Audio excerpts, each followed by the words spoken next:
तत्वज्ञान संपूर्ण भारतभर पर्यंत विखुरलेला आहे. आज आपण त्यांचा सन्मान केला. असे माननीय श्री भारतभूषण जी शास्त्री जांभेकर यांचा थोडक्यात परिचय देतो.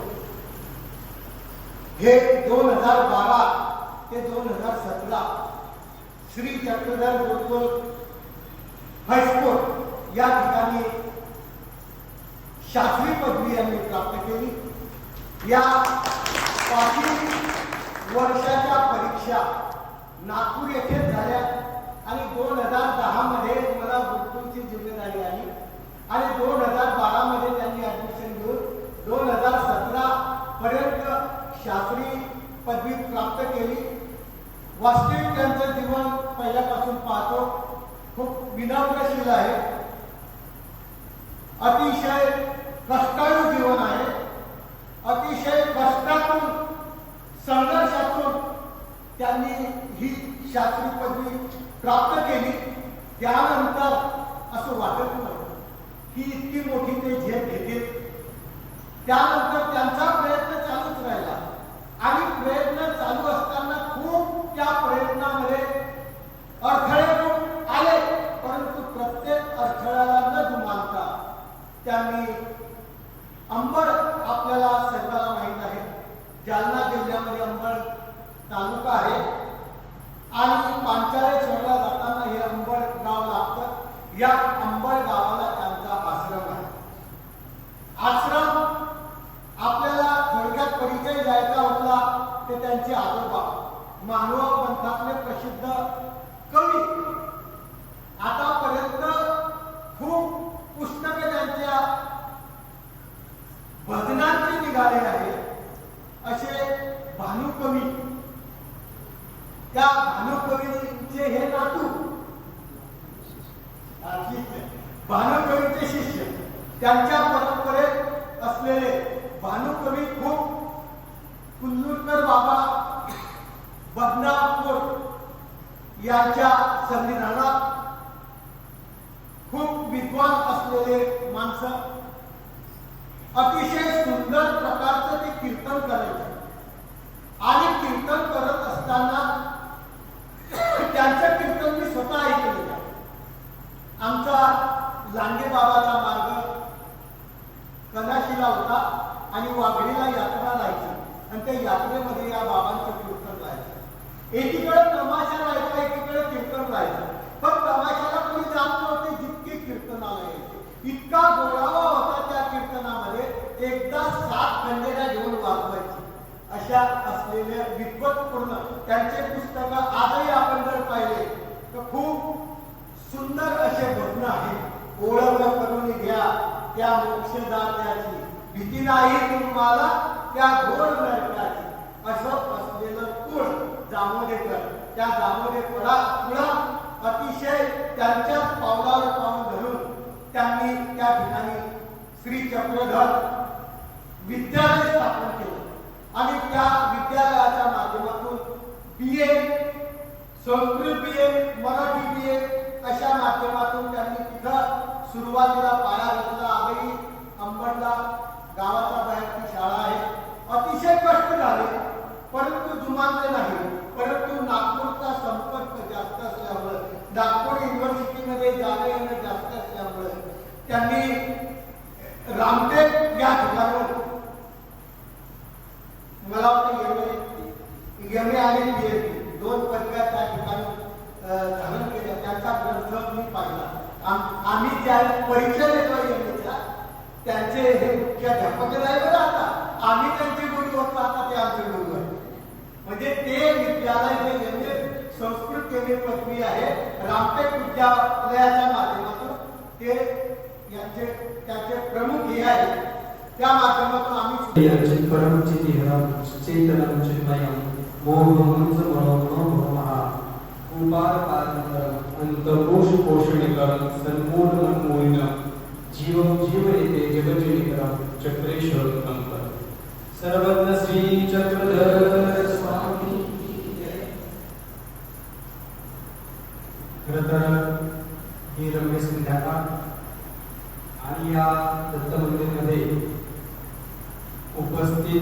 असलेले सांगलीतील सर्व सद्भक्त, त्याचबरोबर या आश्रमचे संचालक आमचे गुरुवर्य सन्माननीय प्राचार्य बाबाजी, त्याचबरोबर या ठिकाणी उपस्थित सन्माननीय चौधरी बंधू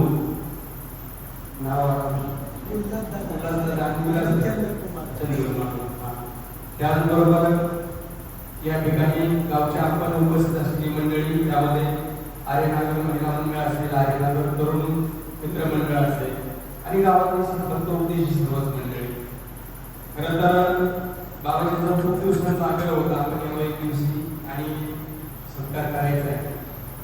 व्यस्तता एक काळ असा होता की काळ जात नव्हता. म्हणजे महाविद्यालय जीवन असताना आपण फक्त शिकायचं, बाकी काही काम नसायचं, फेसबुकला येत असताना. पण आता इतकं शेड्यूल ते विद्यापीठामध्ये विजय झाले की थोडंसं आपल्याला वेळेची मर्यादा त्या ठिकाणी पडते. म्हणजे मी इतकं जवळ असताना फारसं काही गुरुकुलच्या बाहेर कधी गेलो नाही. गावात फक्त मी एकदा कधीतरी आलो असं मला आठवतं. त्यानंतर फारसं काही येणं झालं नाही सांगलीला. नंतर बऱ्याच वेळेस संपर्क राहिला, थोडं विद्यापीठाच्या शिक्षणाच्या निमित्तानं बाहेर जावं लागलं आणि जात असताना काही अनुभवाचे बोल मला त्या ठिकाणी घेता आले. बंधू, तुम्हाला सांगायला मला आनंद वाटेल की महानुभाव संप्रदायामध्ये खानदेशच्या भूमीमध्ये श्री चंद्रधर गुरुकुल स्थापन झालं आणि त्या निमित्ताने आमचा योग आला. बाबा त्यावेळेस प्राचार्य होते आणि आम्ही शास्त्राला फॉर्म भरला. माझं त्यावेळेस एम.ए. चालू होतं, एम.ए. संस्कृत, आणि हेही अध्ययन आपण समवेत करावं असा विचार मनामध्ये आला. पहिले 2 वर्ष झाल्यानंतर मला प्रेरणा मिळाली की आपण एकमेव सुद्धा करू शकतो. म्हणजे तिकडे बी.ए. चालू आणि इकडे शास्त्री चालू असा विषय तो होता. तर तिकडचे 3 वर्षाचे बी.ए. आणि 2 वर्ष एम.ए. असं सलग, आणि इकडचे शास्त्रीचे 5 वर्ष. म्हणजे ॲट ए टाइम दोन्ही कोर्स मी त्या ठिकाणी हँडलिंग केले. मग काही दिवस परीक्षा तिकडे द्यायच्या, मला थोड्या वेळामध्ये परत इकडे यायचं. हा प्रवास चालूच राहिला. त्यानिमित्ताने नागपूरचा संदर्भ आला आणि मग पुढचा प्रवास त्या ठिकाणी होत गेला. परंतु आज मला आठवणी ताज्या होतात गुरुकुलच्या आमच्या या बाबाजींच्या माध्यमातून. म्हणजे एक वेळ अशी होती, मला अजून मला आठवतं 2 वर्षाचे पैसे बाबांना मी दिलेच नव्हते. बाबांनीच फीस भरवली होती. कृष्ण बाबाजी आणि बाबाजी. परिस्थिती गहन होती त्या कालखंडामध्ये, फारसं काही मिळायचं नाही. परंतु बाबांनी आधार दिला आणि जसं आपल्या परिवारामधला एखादा व्यक्ती असं बाबांनी आम्हाला त्या काळामध्ये सांभाळलेलं आहे. आणि म्हणून ते प्रेम चढलं आणि त्यानिमित्ताने संस्कृतचं काही आपण करावं ही इच्छा मनामध्ये त्या काळामध्ये प्रचंड प्रमाणामध्ये वाढली. बाबांनी आम्हाला शिकवलं त्या काळामध्ये. आम्ही नंतर विद्यापीठामध्ये येऊन थोडंसं काही करता आलं. बंधुत्व महानुभाव संप्रदाय हा विद्वानाचा संप्रदाय आहे, हे आपण सगळ्यांनी लक्षात घेणं फार महत्वाचं आहे. महाकवी नरेंद्र हा आमचा एक शोभिवंत कवी कुलगुरू ज्याला आम्ही म्हणतो. राजा रामदेवरायाच्या दरबारामध्ये देवाचे दादुले मनाचा उभारणारा सहावीची साधाई साखरा भेद वस्तूंनी राज करता तिधरी द्वारावरती म्हणणारा महाकवी नरेंद्र हा आपला ग्रंथ माझ्या नावावर करा असा म्हणणारा राजा आणि त्या राजाला स्पष्ट नकार देणारा हा महाकवी. आणि या महाकवीची परंपरा ही आमची आहे. इतके निष्ठावंत कवी हे जगाच्या काठी फक्त महानुभाव संप्रदायामध्ये पाहायला मिळते. नंतर एखाद्याने लोभाच्या आमिषापोटी एक ओळीला जर एक आसू मिळत असेल तर का आम्ही आग्रह देऊ नये दुसऱ्यांना, हे म्हणत आला असतं. पण ही परंपरा महानुभावांची नाही. महानुभावामध्ये राजकारणी कवी नाही, म्हणून महानुभाव वेगळा आहे. महाकवी भास्कर भट्टगोलीकर जरी पाहिजे तुम्ही संस्कृत साहित्याचे काळे विद्वान, तेही ह्याच पद्धतीने पिंपळेश्वरला पैठणला त्या ठिकाणी सभा चालू असताना भागवत चालू होतं आणि त्याच्यामध्ये भास्कर भट्टांनी चूक धरली. चूक धरल्याबरोबर चूक धरून जसा श्लोक होता तसा म्हणून दाखवला आणि मग स्वतःची ओळख देताना त्याच्या मुखातून त्या ठिकाणी संस्कृत वाक्य बाहेर पडले. त्याची तर खंडाला धीरा दीपा संस्कृत तर्का खडू करू परमेश्वरा रुढा गुणा उषण काव्या लाभ कलापैकी कुशला शृंगारवी लाभता केचित कृष्ण कथा सुंदरमती स्तत भास्कर म्हणतो मी. स्वतःची ओळख देणारा महाकवी सुद्धा आम्हाला श्लोकातून त्या ठिकाणी प्राप्त होतो. म्हणून आपला जो काही संप्रदाय हा एक ग्रेट आहे, फार ग्रेट. जगाच्या पाठीवर इतकं ग्रेटपणा कोणत्याच धर्मामध्ये माझ्या अंतिम अध्ययनानंतर मला त्या ठिकाणी मिळालेलं नाही. आपण जर पाहिलं तर जगामध्ये 250 वाङ्मय प्रकार देणारा फक्त आणि फक्त महानुभाव संप्रदाय आहे. एका छोट्या समूहाला अतिशय मोठी वाङ्मय परंपरा देणारा महानुभाव संप्रदाय आहे. 48 लिप्या देणारा एकमेव महानुभाव संप्रदाय आहे जगात.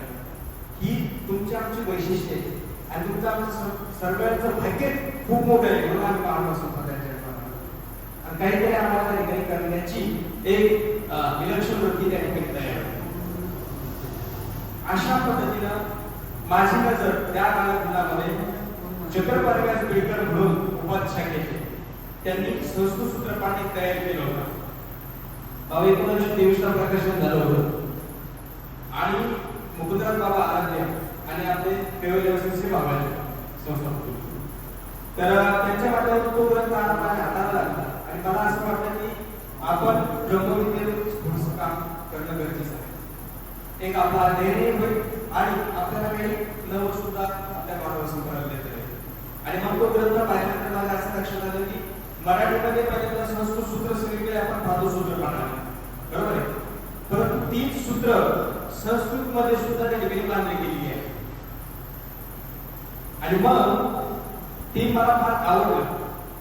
ती सूत्र 15व्या शतकात जर बांधली गेली असेल तर त्याच्यावरती पुढे काहीतरी काम होणं गरजेचं आहे हे सुद्धा माझ्या लक्षात आलं आणि म्हणून तो ग्रंथ मी त्या ठिकाणी अध्ययनासाठी निवडला. त्यामध्ये एक चांगलं वैशिष्ट्य असं की मराठी सूत्र आणि खाली संस्कृत सूत्र असं ते एक सटीक समीकरण त्या ठिकाणी बनलेलं आहे. आता हे मी तुम्हाला का सांगतोय की इकडे जर पाहिलं आपण की तुमचा अस्मात कसमात केलेले का म्हणजे चित्र धरे देऊ केली मराठी की शिकोसा असे म्हणणारे नागदेवाचे आपल्याला दिसतात. म्हणजे संस्कृत विद्वान पंडितांना थोडंसं म्हणते तुम्ही बाजूला थांबा येणे माझ्या भांडाऱ्याला होती माझ्या मायाबापांना संस्कृत समजणार नाही पण मराठीत ब्रह्मविद्या भुरी करून दिली. पण आमचे विद्वान शांत बसणार होते नाही. बुद्धिमत्ता माणसाला शांत बसू देत नाही. मग त्यांनी काय केलं स्वामींची आज्ञा पण ऐकली आचार्यांची आज्ञा पण ऐकली आणि नंतरच्या आचार्यांची आज्ञा घेऊन थोडी थोडी ग्रंथलेखन करण्यासाठी वाढले आणि चांगले ग्रंथलेखन केले त्या काळामध्ये. त्यामधला हा एक संस्कृत सूत्रपाठ.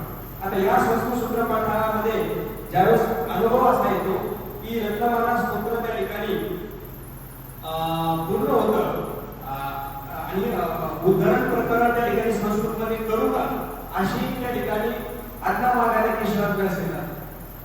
तर त्यावेळेस नकार येतो बरोबर की याला काय होईल जर उद्धरण ही क्षमता कशी आहे ती उद्धरण्याची वृत्ती आहे किंवा ती एक मार्ग आहे आणि तो जर आपण संस्कृत मध्ये बंद केला तर पायवाकडे उद्धरण त्याचा होईल कसं स्वामीच्या सूत्राला पाठ आहे म्हणून ते नाकारले गेले त्याही काळामध्ये. परंतु मला सांगायचं तुम्हाला हे आहे की भाषा कोणतीही असू द्या संस्कृत असू द्या किंवा मराठी असू द्या पण आज रोजी मराठी जशी महाराष्ट्राची भाषा आहे तशी एका काळामध्ये संस्कृत ही त्या काळामध्ये सर्व भारताची भाषा म्हणून त्या ठिकाणी गणल्या जाते आणि मग ती प्राचीन भाषा असल्यामुळे आज सुद्धा भारतामध्ये 25 विद्यापीठ ही संस्कृतची होते तर त्या भाषेला वेगळा दर्जा आहे आणि मग त्याही भाषेमध्ये आपली मंडळी यावी समोर म्हणून ब्रह्मविद्याशास्त्रासारखा गहन विषय मला त्याच्यावर थोडंसं भाष्य करण्याचा योग आला आणि मग त्याच्यामध्ये काय केले वरती संस्कृत सूत्र आणि खाली भाषा सुद्धा त्या ठिकाणी संस्कृत आहे. तर मी तुम्हाला सांगताना मला अवघड जातं कारण एकच माणसाला स्वामीचं ब्रह्मविद्याशास्त्र मराठी का बरोबर लक्ष देत नाही संस्कृत मध्ये ते कधी लक्ष देतात पण हे एक त्या ठिकाणी आत्मविश्वास असतो ते करायचं असतं. आपल्याला जी बुद्धिमत्ता मिळाली त्या बुद्धीच्या कसोटीवरती आपण आपल्याला तपासून पाहायचं असतं म्हणून हा कार्यप्रसंग त्या ठिकाणी हातामधून पुढे गेला आणि हे संशोधन पूर्णत्वास गेलं.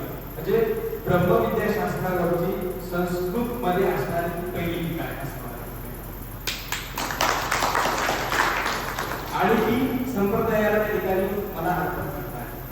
खरं तर ह्या सगळ्यांच्या प्रेमाने आनंद पूर्ण केला असं मला त्या ठिकाणी वाटतं.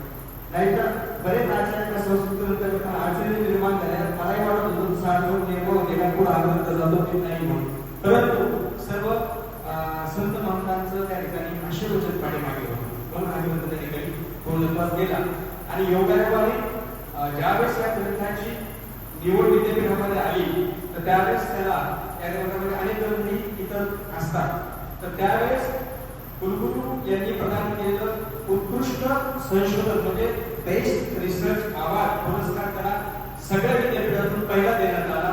हाही माझ्यासाठी एक सुवर्णक्षण या ठिकाणी आहे. एवढ्या मोठ्या साहित्यामध्ये महानुभाव संप्रदायाला कोणीतरी प्राधान्य देतं, कोणीतरी पुरस्कारित करतं, हा माझाही आनंद होता आणि समोर माझ्या संप्रदायाचा जो स्वाभिमान सुद्धा हे मला करायचं. ह्या एक पुरस्कार मिळाला आणि नंतर भास्कर भट्टगोलीकर स्मृती सुवर्ण पदक हा दुसरा पुरस्कार त्या ग्रंथाला मिळाला.